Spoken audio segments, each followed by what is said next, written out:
yearly. It offers support in over 175 languages and assists people with disabilities. Accessible via calls, text, app, and online, it's the nation's largest 311 service, ensuring the city's government serves everyone. Importantly, it provides critical data sets for city agencies, elected officials, and everyday New Yorkers, and this information is used to make decisions about resource allocation, city needs, and opportunities for improvement. For many New Yorkers, 311 is the primary direct interaction that they have with government agencies. Given the importance of NYC 311 in our city's functioning, it's paramount that we are constantly seeking to improve it, including through technological advancements. For example, the NYC 311 mobile app is only in English. Submitting complaints can be complicated, and some complaint types listed in the app lacks features like attaching images, videos, or pinpointing locations accurately. Similarly, the system offers limited categories for logging complaints, and not every type of complaint is available for submission. Furthermore, after progressing through several steps to file a complaint, users may ultimately encounter an inability to submit it at all. The committee is aware that 311 acts as a conduit to other agencies and relies on the complaint types that the responding agency allows.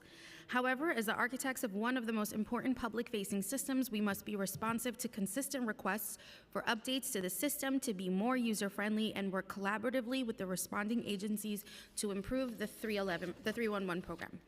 To improve the services of NYC 311, we will be considering the following bills in the Technology Committee today. Brace yourself, it's a lot of bills. I'm just going to read through it. Intro number 131 by Councilmember Brewer in relation to adding a 311 complaint category for noise from sirens. Intro number 422 by Councilmember Rivera in relation to requiring the Commissioner of DO-IT to create a separate 311 category for rooftop activity complaints and to report annually regarding such complaints, and to require the Commissioner of Buildings to report annually regarding certain rooftop spaces. Intro 461 by Councilmember Sandra Ung in relation to requiring human translation of the 311 app.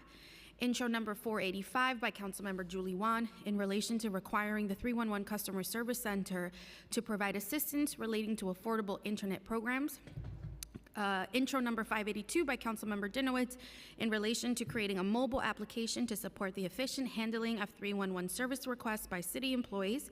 Intro 583 by Councilmember Dinowitz in relation to requiring the 311 Customer Service Center to provide live chat functionality. Intro number 584 by Councilmember Dinowitz in relation to providing an estimated wait time to 311 call center customers. Then following two by Councilmember Dinowitz, number 588, in relation to 311 transmitting image and video data for service requests or complaints, and Intro 589 in relation to requiring that 311 allow persons to request snow and ice removal on pedestrian bridges, and that those reports be routed to the appropriate agency. The following bill by Councilmember Holden, number 602, in relation to reports of illegal towing to 311. Intro 626 by Councilmember Powers in relation to the use of global positioning system coordinates for 311 complaints and service requests. Intro number 634 by Public Advocate Williams in relation to 311 transmitting image and video data for housing service requests or complaints. Intro number 640 by the Public Advocate Williams in relation to requiring the 311 Customer Service Center to accept requests for service and complaints using video call functionality. Intro number 673 by Councilmember Carmen de la Rosa in relation to adding a 311 complaint category for dog runs. Intro number 820 by Councilmember Holden in relation to the number of steps to submit service requests or complaints on the 311 website and mobile application. And finally, intro number 822 by Councilmember Holden in relation to requiring the 311 Customer Service Center to indicate that an agency is unable to respond to a service request or complaint and implement protocols providing proof of action. Some of these bills were heard last session and addressed issues that have since been handled by the NYC 311 team. However, we want to make sure that we do not overlook the opportunities for improvement that inspired these bills and do our part to ensure the people of New York City receive proper service. I look forward to hearing testimony from the administration, experts, and community advocates about NYC 311 and learning about current efforts to improve this crucial service, as well as exploring further possibilities for increased access and enhancement. I'd like to thank the Technology Committee staff, Policy Analyst Charles Kim, Legislative Counsel Irene Bayovsky, as well as Senior Data Scientist Nicholas Motoba. Bessendorf and Senior Advisor Anya Lair for their work in putting this hearing together. I'd also like to recognize Technology Committee members that are here with us. I believe it's Councilmember Holden. Thank you for being here. And is Juan online? No. Okay. And I'd also like to recognize, we're also joined by Councilmember De La Rosa. I'm going to turn it over to Councilmember De La Rosa to deliver her opening remarks, followed by Councilmember Holden. Thank you so much, Chair, and thank you to the agencies for being here. Obviously, we are all interested in 311 and how it functions and the efficiency. My bill, Intro 673, is a bill that would require the Department of Information and Technology and Telecommunications a category through which the public may file complaints, service requests, and requests for information in relation to dog runs. The category would be available on all relevant 311 customer service platforms, including websites and mobile platforms. It may seem like a small category, dog runs, but it is an example of legislation that is requested and created by our community during our participatory budgeting process. As our constituents participated in civic engagement, we discovered a gap in reporting and tracking of maintenance issues in our public spaces, mainly in dog runs. Many of our constituents are dog owners and often take their strolls with their pets in our beautiful parks, and sometimes discover structural issues, benches, and grounds in needs of repair. With a lack of tracking and reporting mechanism, we fail to provide oversight into each corner of our open air spaces. We believe in shared governance. Intro 673 is a product of District 10 constituents and is dedicated to their commitment to improving the living conditions of our neighborhood. Intro 673 adds a reporting mechanism and an information center for dog runs across our city. By using our current 311 system, a citizen hotline that New Yorkers are familiar with, we can add another layer of oversight and follow-up on important issues that impact the quality of life of all New Yorkers and our pets. Thank you so much for moving this bill forward, and I'm looking forward to the conversation. Thank you. Up next, Councilmember Holden. Thank you, Thank you, Chair, and my fellow council members. Today, I come before you not only as a council member, but also as a regular user of our 311 service. I use it every day, multiple times. So I know, I've been using it for years, and I know what it needs to really work much better. And I have some suggestions, and you'll hear some.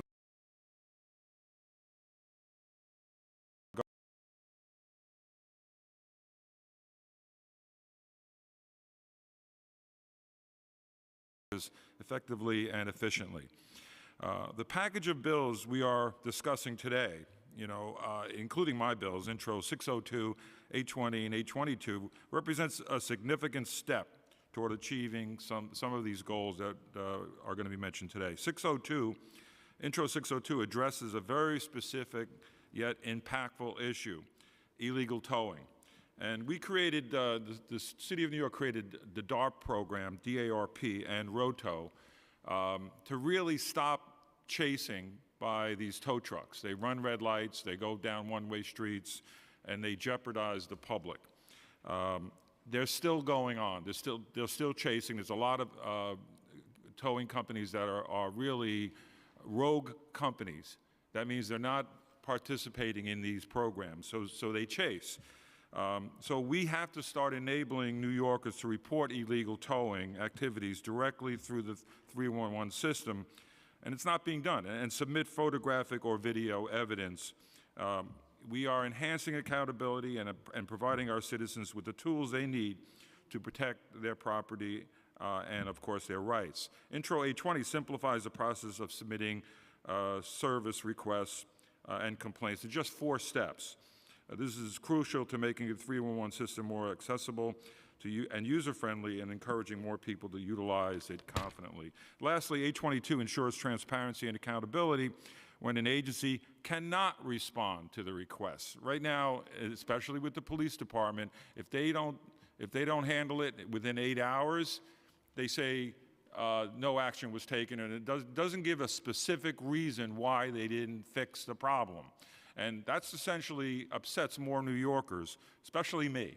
When I report a car parked at a hydrant and the cops tell us it's not there or they took action to fix the problem, that's not being honest. And that's why 822 is so important. So by requiring agency to provide proof of action and making these responses visible to the 311 system, we are building trust and ensuring no request is ignored. Together, these bills make our 311 system more responsive, transparent, and easier. Who regularly use, as someone who regularly uses 311, I understand the frustrations that can arise. And I encourage, by the way, all my constituents to use the app. The app is great. It's been enhanced. It's been fixed up. It's a little bit more complicated, but it works. But there's things that, when I use it, certainly, and we talked about it many times, about pinpointing your exact location. It still doesn't do that very well. So we need to work on it. Thank you, Chair. Thank you for this hearing. This is really very, very important hearing. Thank you. Thank you, both council members. Next, I'd like to read a testimony on behalf, or opening remarks, on behalf of Councilmember Rivera regarding her bill hearing rooftop party complaints. Good morning, and thank you for calling this important hearing and for bringing my bill before the committee that would create a 311 category for rooftop activity complaints.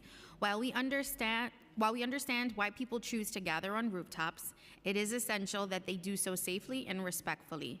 Rooftop gatherings can generate excessive noise due to the way sound carries, which is disruptive to neighbors in the community. Additionally, rooftop activity can create dangerous situations and has led to fatal accidents in our district. Currently, residents do not have a convenient way to report disrupting and potentially dangerous rooftop activity, and this reporting option will improve quality of life, public safety, and our understanding of where unsafe rooftop activity is happening. That concludes her statement. And today we will hear testimonies from the Office of Technology and Innovation, followed by testimonies from the public. Now I want to welcome Joe Morrisroe, OTI Deputy Commissioner 311, and Melissa Guillaume, my apologies, OTI General Counsel Legal Matters. Irene? And before we begin, I kindly request everyone to raise their right hands. Thank you. Do you affirm to tell the truth and to respond honestly to council member questions? Thank you. You might begin your testimony.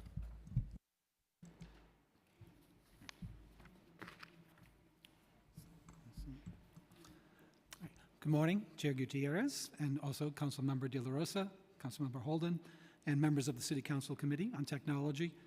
My name is Joe Morrisroe, and I am the Deputy Commissioner of New York City 311, known as NYC 311, under the Office of Technology and Innovation.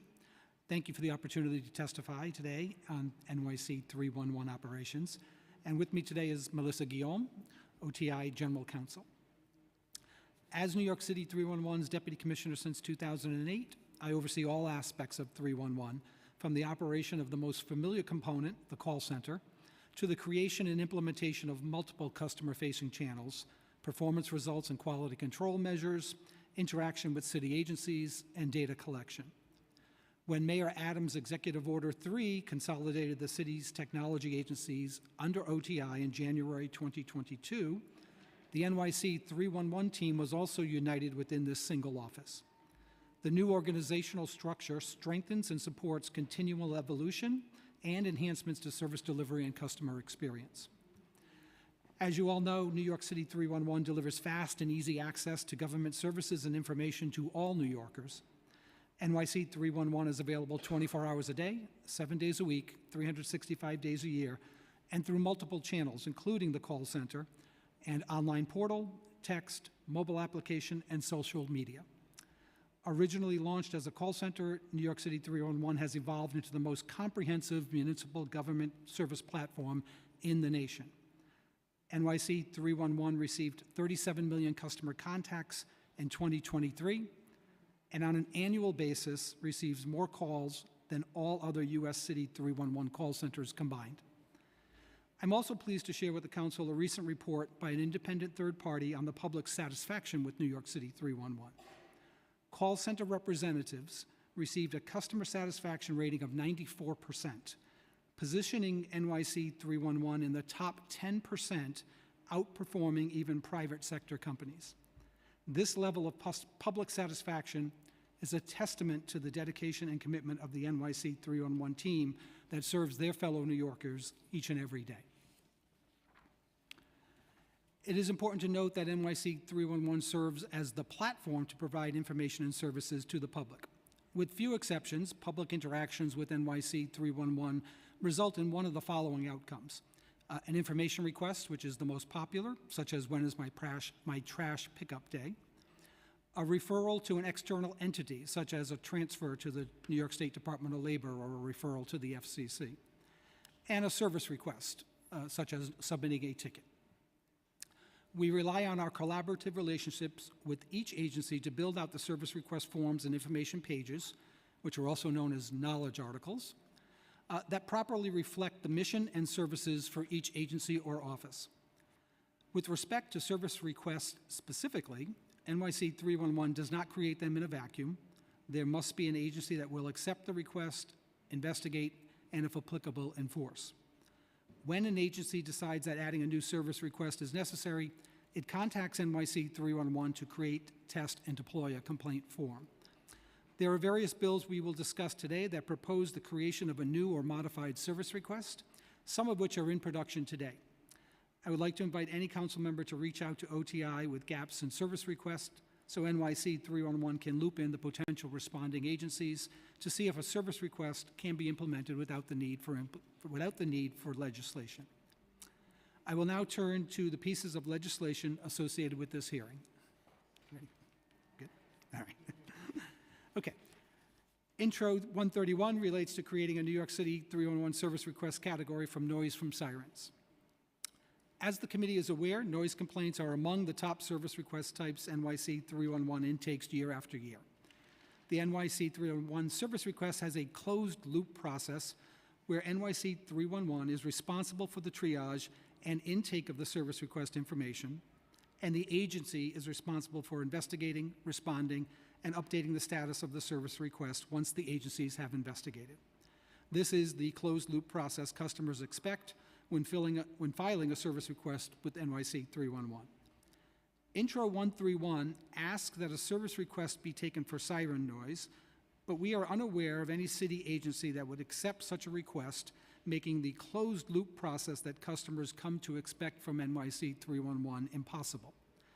At this time, implementation of this legislation would not be possible.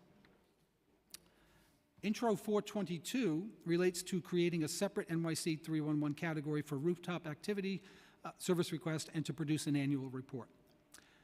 NYC 311 agrees with the intent of the legislation, however, cannot meet the requirements as written because they currently do not align with the city's service request structure and process.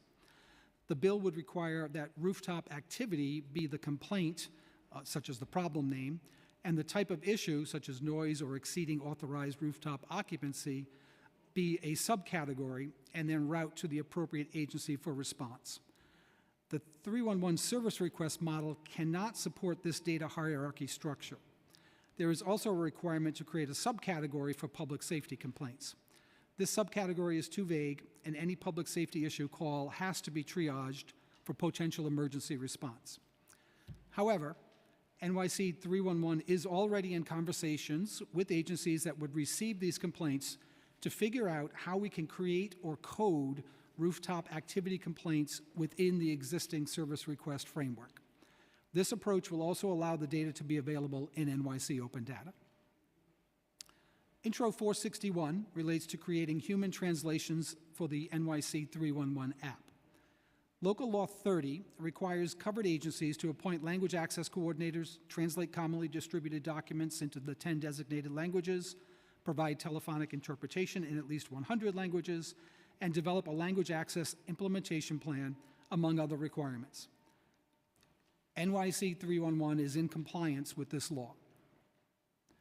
NYC 311 provides telephonic interpretation and translation services for up to 175 languages through a third-party vendor, LanguageLine. LanguageLine is available for free to customers 24 hours a day, 7 days a week. NYC 311 provides options for customers who speak a language other than English or may be limited English proficient. For the phone channel, a customer can access announcements and messages in the integrated voice response system in the 10 designated citywide languages. Spanish language customers can be assisted by an NYC 311 customer service representative who speaks Spanish. Annually, New York City 311 services approximately 1 million calls in languages other than English and has provided service in 133 non-English languages over the years. The NYC 311 mobile app allows customers to connect with an agent and our vendor partner language line for human translation. NYC 311 has over 2,000 discrete content items called knowledge articles, and it performs thousands of edits annually, as well as revising content for readability on a consistent basis. Certain content changes require in-the-moment creation and modification, such as during emergencies. Intro 461 would require a human-translated version of the NYC 311 mobile application. To do so would require significant additional support resources so that OTI's ability to create and maintain the up-to-date content meet NYC 311 standards for customer satisfaction and service delivery. Intro 485 relates to the NYC 311 Customer Service Center providing assistance related to affordable internet programs. We are aware that the FCC announced the winding down of the federally funded Affordable Connectivity Program, ACP. NYC 311 is monitoring the program and will update the content as appropriate should Congress act to restore funding. As the ACP winds down, OTI continues to provide opportunities for all New Yorkers, particularly those who are historically vulnerable to being on the wrong side of the digital divide, to access the internet and digital and education resources. The Mayor's Big Apple Connect program is now deployed at all eligible NYCHA developments and provides NYCHA residents with free, reliable, and safe broadband internet and basic cable TV. Since the initiative launched in September 2022, 121,702 households have been enrolled in the program and 80% enrollment across the city. We also provide information on additional access points in the city. If the Council is aware of programs not part of the current NYC 311 content, we would be happy to discuss further and update where appropriate.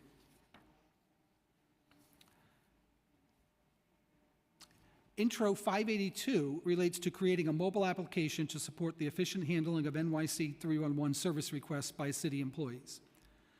As we understand Intro 582, we do not believe there is a need for an application for agencies to receive service request data.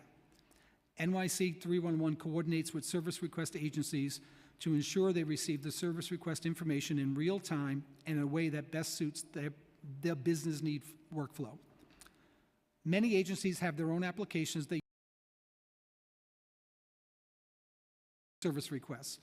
The NYC 311 application already allows service requests to be viewed via a mobile device if an agency opts in for that specific functionality. Intro 583 relates to requiring the NYC 311 Customer Service Center to provide live chat functionality. NYC 311 already offers real-time text capability through the 311692 SMS code and through the Text 311 option on the mobile app, in addition to the call center representatives that are available 24/7. Text agents engage in synchronous written communication with customers to respond to questions and submit service requests using the existing enterprise service request format to submit to agencies. The content on the NYC 311 website and available through the mobile app already provides customers with access to information comparable to what they would receive through a live chat interaction. It incorporates user-friendly features such as the prompts like "need something else" and what do you need, in addition to curated sections and links. Intro 583 requires an increase in resources beyond current levels to provide services that NYC 311 already offers to the public through its phone, text, mobile, and social media channels. At this time, NYC 311 opposes adding incremental resources and will continue to monitor customer feedback and industry enhancements in this area. Intro 584 relates to providing an estimated wait time to NYC 311 call center customers.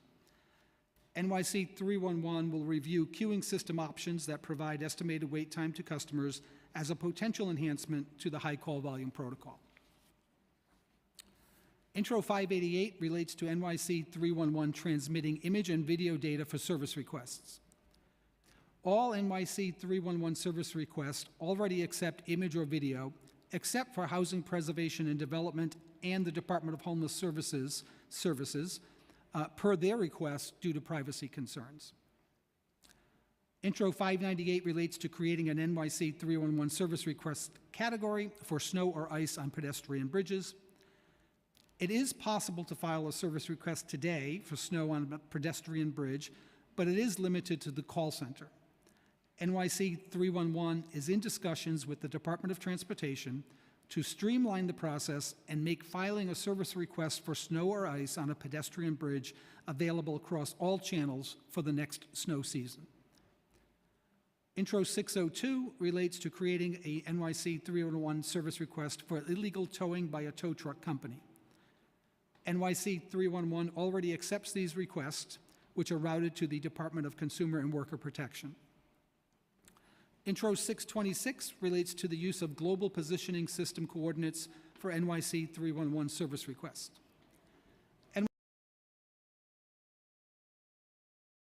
Based on the customer enabling location services in the mobile app or on the website, and by the customer confirming the address identified.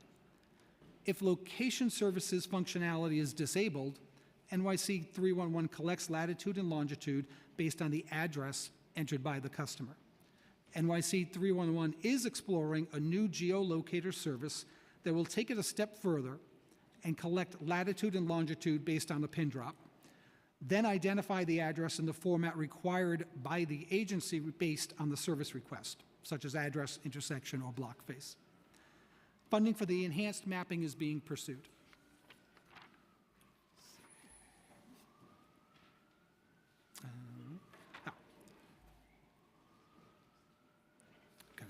Intro 634 relates to NYC 311 transmitting of images or video data for housing service requests. As mentioned in my comments for Intro 588, all 311 service requests already accept image or video, except for Housing Preservation and Development and the Department of Homeless Services per their request due to privacy reasons. Intro 640 relates to the NYC 311 Customer Service Center to accept requests for services and complaints using video call functionality. NYC 311 supports enhancements in service delivery and leveraging technology to improve customer experience when feasible. NYC 311 is opposed to elements of this bill that impose additional requirements for functionality and currently exist, specifically the minimum call taker requirement and providing recordings or transcripts to relevant agencies. The additional element of the proposed legislation enabling video call functionality requires commercial-grade technology beyond the capabilities of our current platform. This includes enhancements in security measures, user authentication, network access and carrier considerations, bandwidth, and integration elements. In addition, an agnostic video calling platform is necessary to ensure equal access for all potential users. At present, we believe it is premature to impose this requirement through legislation, but we'll keep this under review and add this to the NYC 311 service delivery roadmap when implementation is possible. Intro 673 relates to creating an NYC 311 service request category for dog runs in public parks. It is already possible to file a service request for a New York City Department of Parks facility. NYC 311 is in conversations with the department to see if we can make the process of filing a service request for a dog run more streamlined. Intro 820 relates to the number of steps to submit a service request. We understand the desire to streamline the process for submitting complaints, and where possible, NYC 311 encourages agencies to collect information in an efficient way to reduce the burden on the customer. Whenever the service request form is driven by NYC 311, it always takes 4 steps or less to submit the service request. For many complaints via the website, NYC 311 presents the 4-step process as a what, where, who, and review cycle. This allows for a consistent customer experience across most service requests. On mobile, there may be even fewer steps. There are circumstances under which an agency's form is used for intake that may not follow the same four-step pattern. If there are specific complaints that require more than 4 steps, we can take them under review with the agency. Intro 822 relates to requiring the NYC 311 Customer Service Center to indicate that an agency is unable to respond to a service request and provide proof of any action taken. The NYC 311 service request has a closed-loop process where NYC 311 is responsible for the triage and intake of the service request information, and the agency is responsible for responding and updating the status of the service request to communicate the outcome directly to the customer. There are thousands of different service requests with different service level agreements, some measured in hours and some measured in days. NYC 311 is not an oversight agency and does not have the ability to know each status for the millions of service requests filed each year until the agency closes them with a description of the outcome as presented to the customer.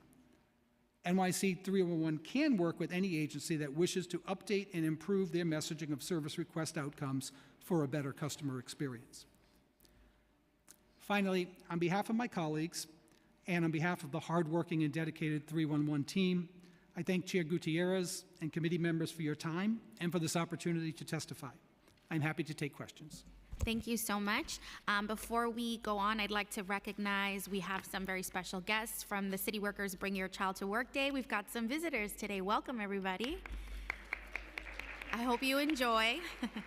And I'd like to recognize that we've been joined by Council Members Gail Brewer, Eric Dinowitz, and Council Members Vicky Palladino. I'd like to pass it to my colleague, Council Member Dinowitz, for a statement. I'm a little nervous about all the people in the balcony now. It's Take Your City Worker Child to Work Day?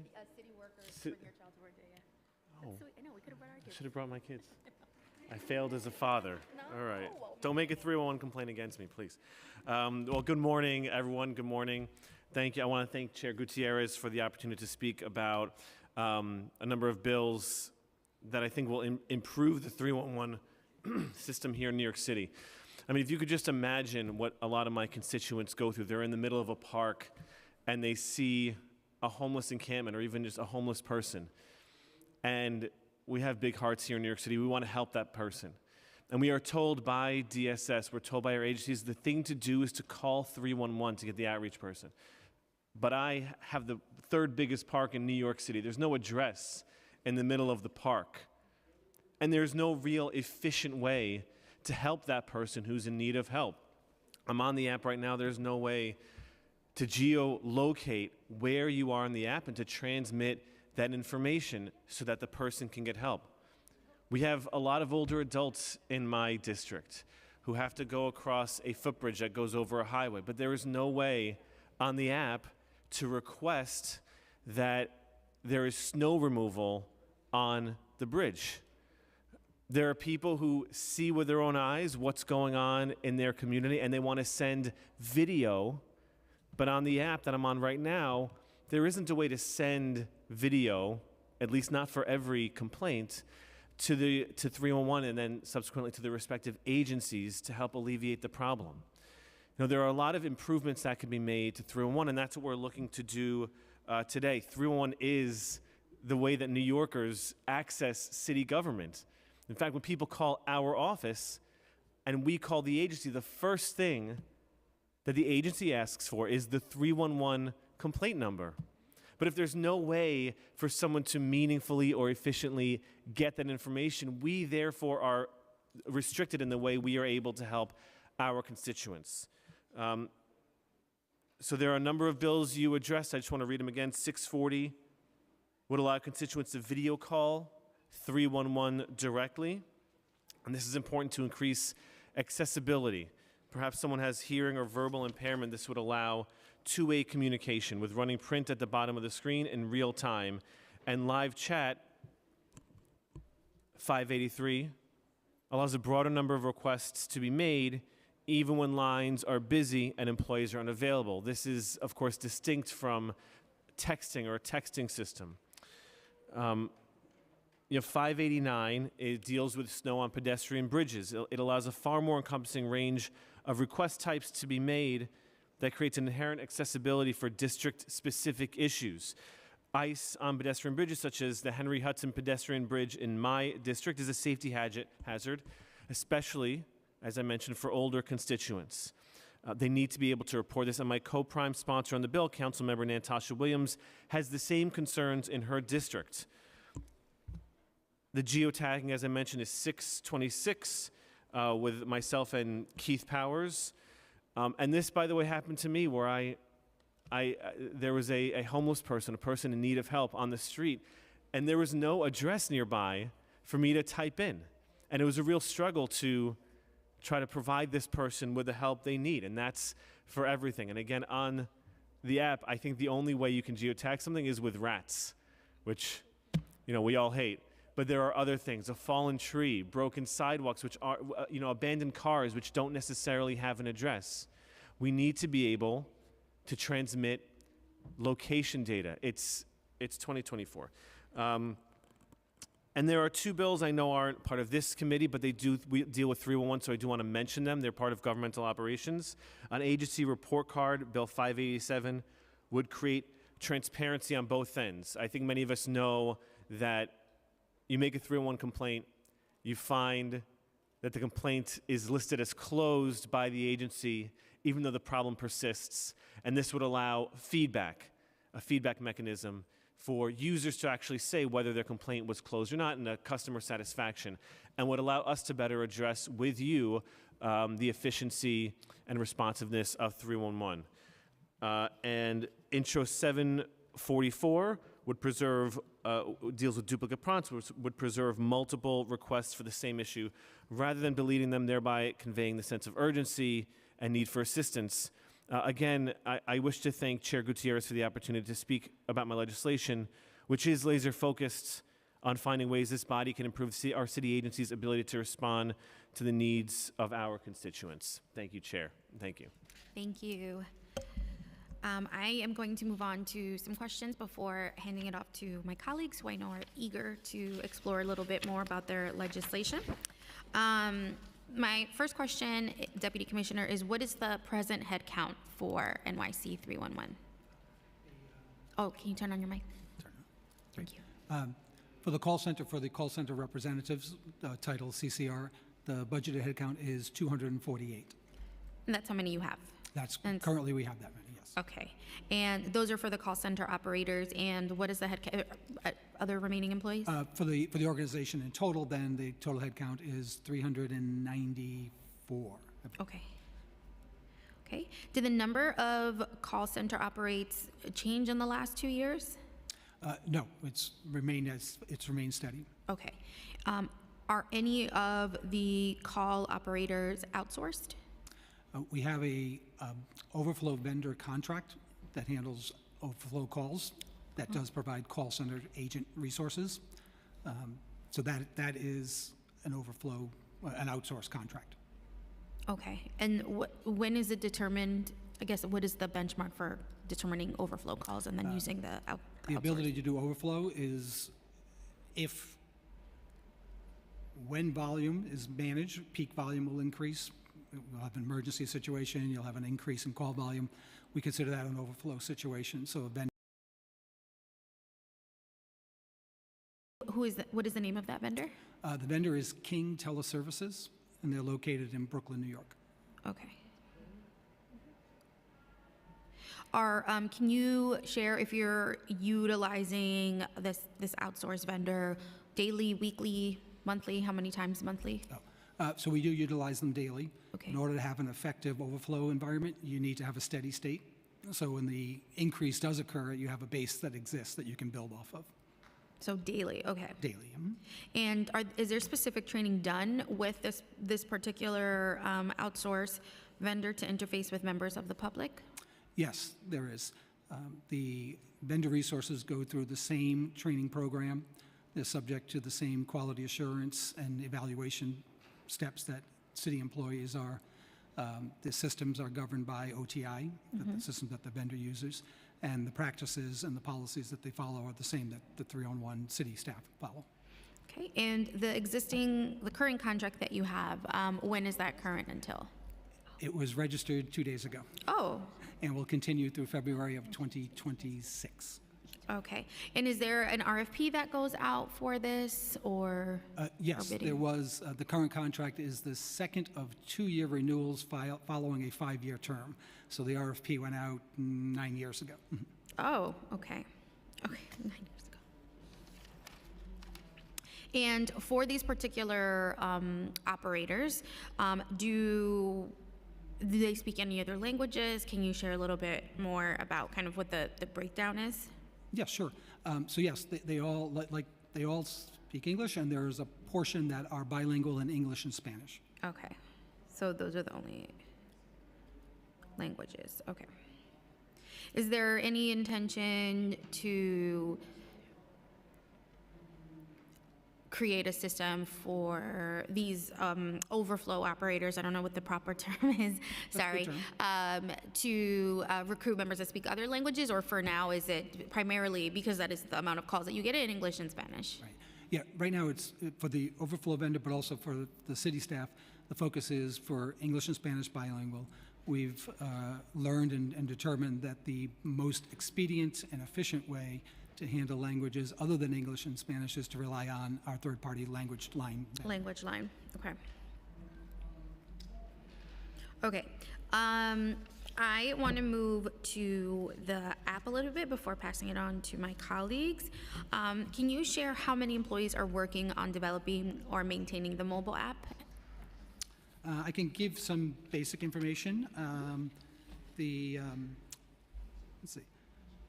The current group working on the mobile app is less than 10 resources in total. Less than 10? Less than 10 resources in total. Okay. Less than 10 resources? That less than 10 Sorry? people? 10 people. Okay. No. I than never 10 heard that people. before. Sorry. Okay.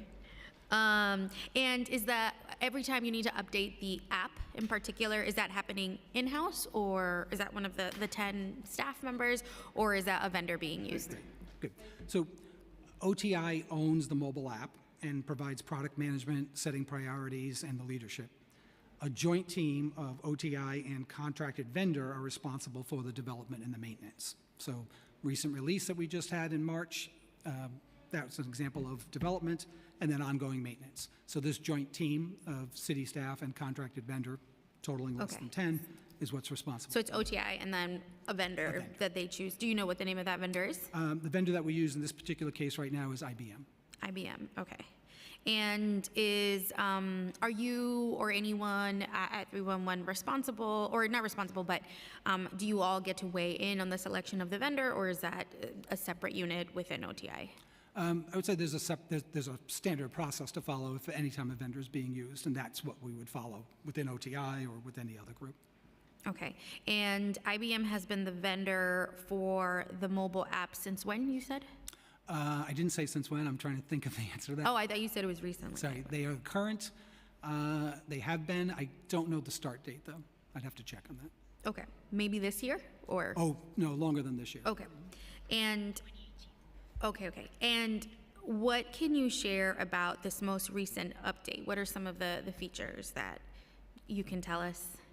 I appreciate that question because I'm very excited about the new look and the new features in the 311. I noticed on the Good, mobile app. good. Yeah. On the Thank mobile app, you can tell it looks different, for sure.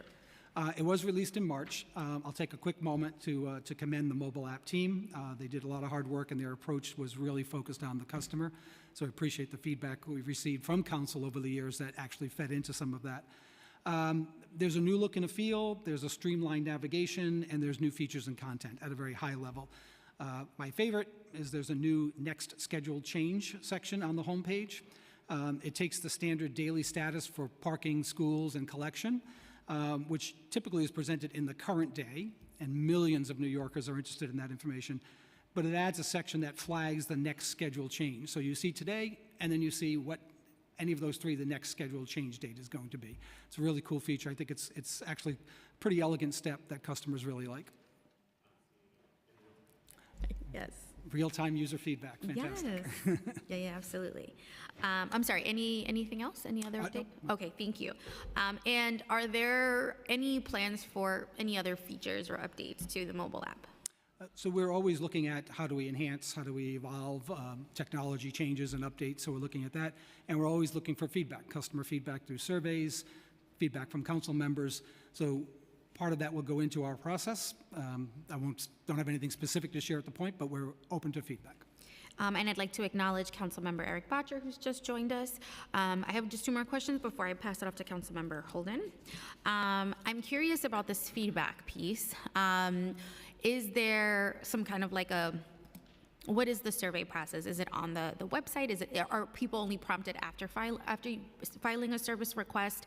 What is like the general prompt for New Yorkers to submit a survey? So in general, we have a couple of ways you can provide feedback on any experience with 311. Structured surveys where you're able to send communication out to a customer so they can fill a survey out. There is the like, dislike, thumbs up, thumbs down on our web pages, for example. And then there's opportunity to get a prompt for a survey, which you can then take, and then that goes into the process for survey. Okay, and then whatever my colleagues share today, I guess, is feedback. Well, that's the customer side, correct. Feedback that we would get from council members, for example, is more direct, more specific, and we can intake that directly. Don't go necessarily through a survey process. But we also have a customer experience team at 311 who plays the role of the customer. They do what we call customer journey mapping. They'll evaluate all of our tools, not just the mobile app.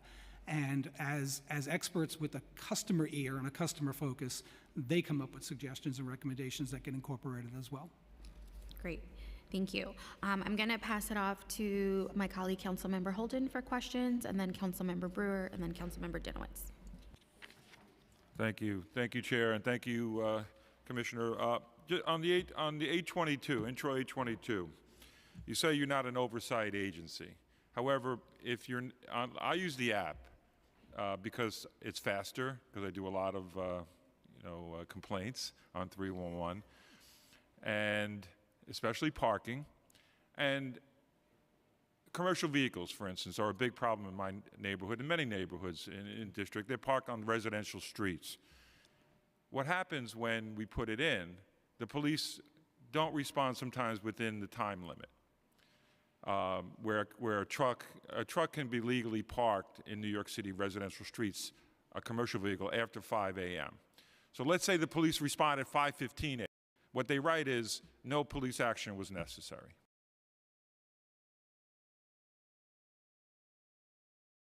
They're not responding. So essentially your app does not allow, I'm asking a question here. Does your app allow the police to answer honestly, or the agency to answer honestly to the specific question of a vehicle parked illegally? Right. I appreciate the question, and I understand the intent of the question.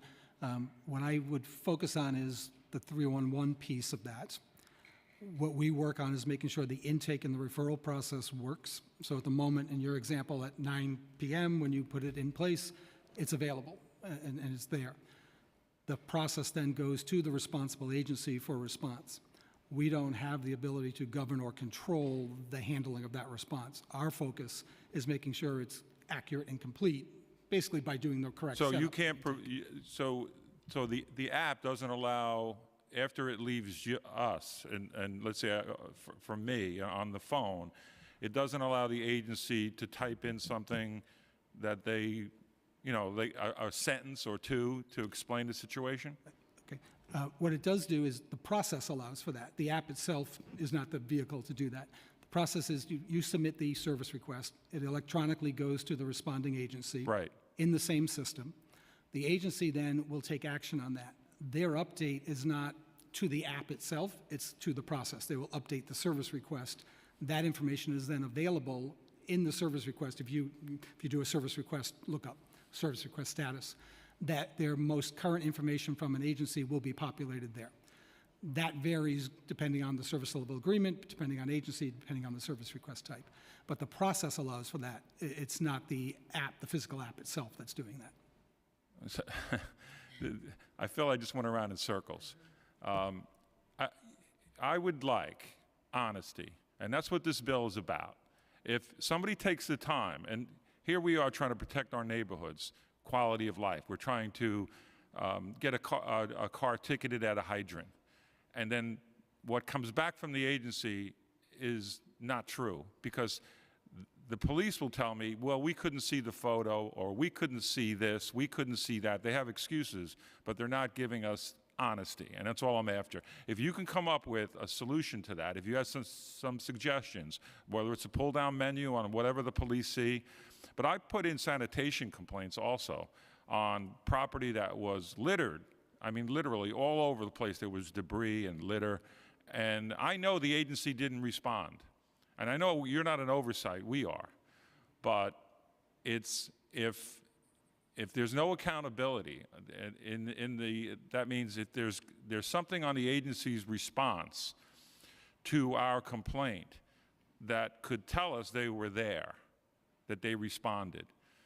Because this gets to be a situation where it's frustrating for everyone. When I put in 5 complaints on commercial vehicles, and all 5 come in with bogus information, because the trucks are still there. That goes on to the system. That means I lose faith in the system. I lose faith in the police, maybe. I lose faith in the 311 app. And just go back to the towing vehicles, like the illegal tows. You say, well, we already have a mechanism. Try doing that on the app. You can't do it. You can't report it on the app. And you know why I don't call the operators?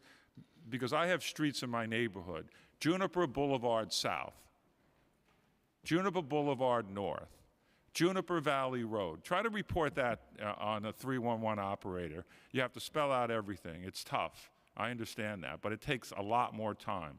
I'd rather use the app. The app is good, but the app is still not, there's still gaps in the app. And that's where I think we have to try to fix. Where I have trucks, tow trucks going through my neighborhood every day, chasing to accident scenes. I'm trying to correct it. I can't report that on the app. It's hard to even report it to an operator. And then on the pinpoint, by the way, where that's a bigger thing, where I still can't put an address in. I have a lot of railroads, highways. There's no address. There's no residential. And when I try to pinpoint where I am, I have to make up an address and try to figure it out where exactly it is. That needs to be corrected. I know you corrected it slightly. It works in certain areas, but it doesn't work in City Hall, by the way. I can't get the address where I'm sitting right now. Why not?